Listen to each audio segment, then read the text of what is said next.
Djegede Vincent, je vous souhaite la bienvenue à toutes et à tous à ce cinquième podcast de l'association d'Idées Africa.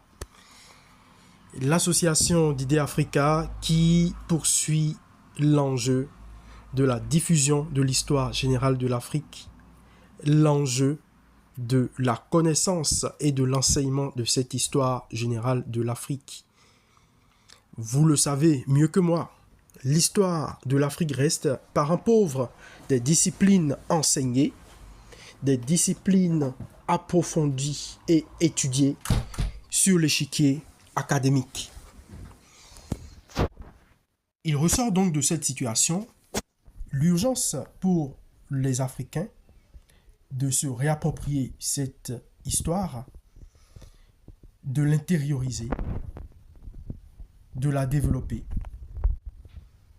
et d'en tirer des outils pour les défis actuels, les défis que ce soit politiques, sociologiques, économiques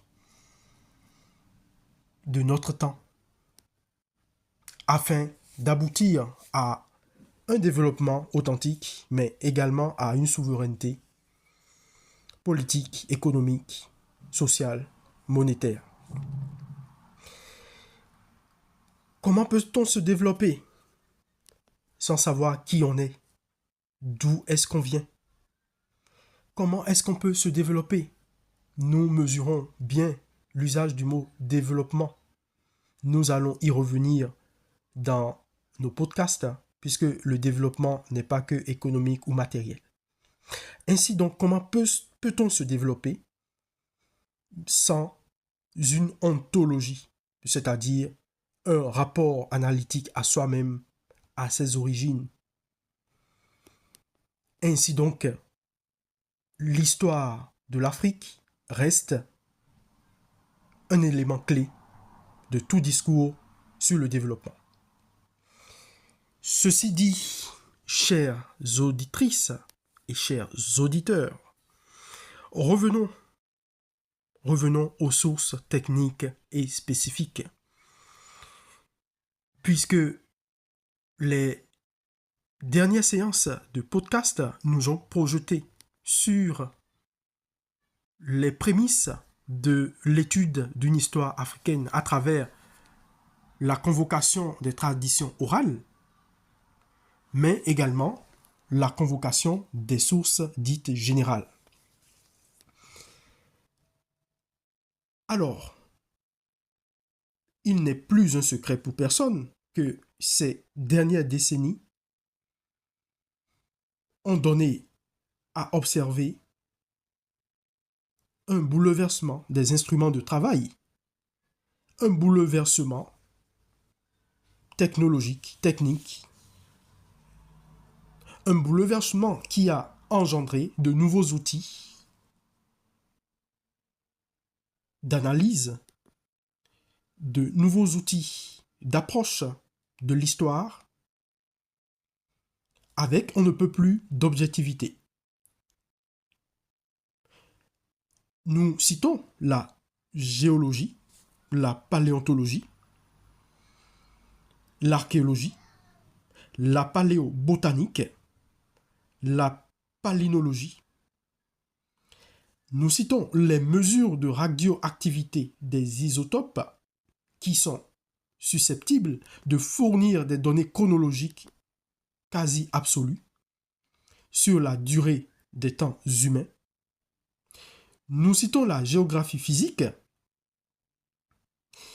et sans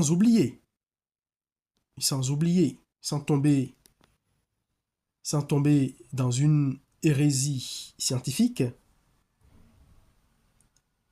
l'observation et l'analyse ethno-sociologique, le recours aux traditions orales, l'usage de la linguistique historique ou comparée, ainsi que la convocation de tout document écrit. Devant ce foisonnement d'outils, nous nous rendons compte de l'importance d'une maîtrise de l'histoire pour tout peuple. Nous nous rendons compte de l'importance de l'accessibilité à l'histoire pour tout peuple. Parce que, à en croire Théophile Obenga, la curiosité de l'historien doit suivre plusieurs trajectoires à la fois. Son travail ne se limite pas à établir des sources. Il s'agit de s'approprier par une solide culture pluridimensionnelle le passé humain. Car l'histoire est un regard de l'homme actuel sur la totalité des temps. Oui, Théophile Obenga a bien trouvé. Oui, en effet, l'histoire reste un cheminement personnel, mais également collectif. L'histoire est une inscription dans un temps personnel, dans un temps individuel, mais dans un temps collectif. Une inscription qui prend en compte l'analyse d'unités, d'événements matériels, une herméneutique de ces unités d'événements matériels et une traduction de ces unités. L'histoire est également, selon moi, une revendication d'un certain nombre d'événements passés, d'un certain nombre d'institutions sociales auxquelles on s'identifie. Et donc, vous voyez bien que l'histoire reste un cheminement, mais également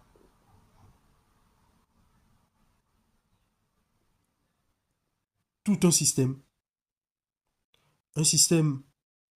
sur lequel on doit bâtir toute société, un système qui appelle une forme d'objectivité et de sincérité dans la connaissance et la reconnaissance des peuples. Alors, afin d'approcher ce passé humain sur le continent africain, les sciences physiques modernes ont été convoquées. Mais comment est-ce que ces sciences ont été convoquées?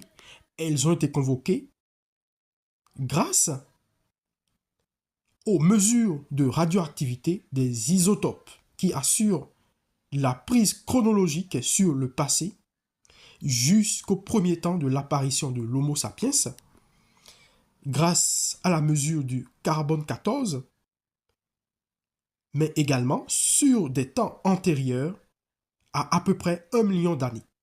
Et ce, grâce à la méthode du potassium-argon. Chères auditrices et chers auditeurs, on peut dire que grâce à l'isotope potassium-argon, la genèse humaine de l'Est africain, la plus ancienne de toutes dans l'état actuel des connaissances, eh bien, est également la genèse humaine tout court. C'est-à-dire que si on comprend et qu'on appréhende la genèse humaine dans cette partie du continent africain, objectivement et scientifiquement, on admet également et on appréhende la genèse de toute l'humanité. Pour autant, aujourd'hui, après tous les débats autour du monophylétisme, il convient d'admettre que le monophylétisme reste aujourd'hui la tendance scientifique ainsi que la thèse qui est la plus commune et la plus admise en paléontologie générale.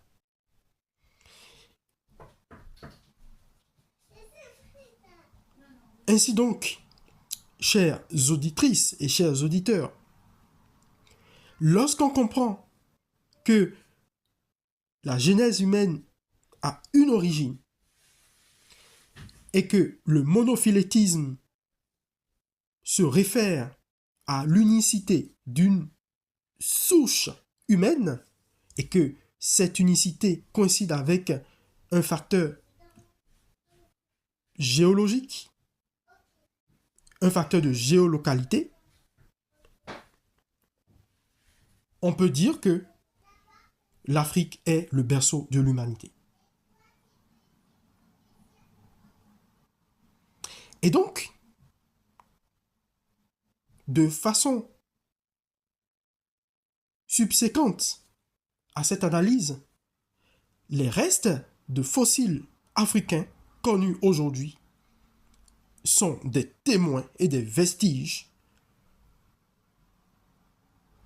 sont en eux-mêmes des documents, sont en eux-mêmes des éléments fondamentaux qui donnent la réponse décisive à la question que nous avions posée au départ, c'est-à-dire où est-ce que l'homme est né et depuis quand? La question des origines reste, comme nous le voyons, inhérente à toute approche scientifique, à toute approche analytique de l'histoire. L'histoire commence toujours par un début. Et en l'occurrence, on ne peut pas ne pas se référer à l'histoire de l'Afrique lorsqu'on veut parler du début de l'histoire de l'humanité. Djegede Vincent Francis, je vous remercie pour votre attention et je vous donne rendez-vous prochainement pour nos podcasts d'analyse critique de l'histoire générale de l'Afrique. À très bientôt et restez câblés, restez abonnés au podcast de l'histoire générale de l'Afrique. Merci beaucoup. À bientôt.